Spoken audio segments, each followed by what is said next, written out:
Apa hukum jika kita memberi bukaan kepada orang yang fakir? Sebenarnya bukan hanya orang fakir ya.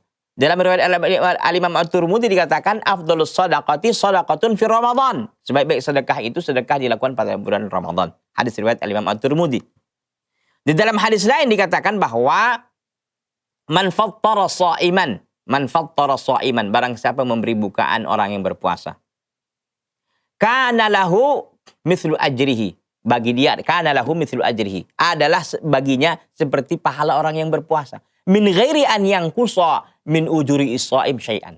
Min ghairi an yanqusa min ujuri as-shaimi syai'an. Tanpa dikurangi dari pahala orang yang berpuasa itu.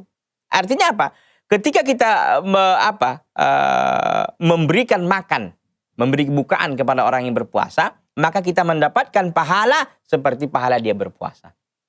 Tanpa dikurangi pahala dari dari orang yang berpuasa ini. Bukan berarti kita ambil sebagian pahalanya, tidak.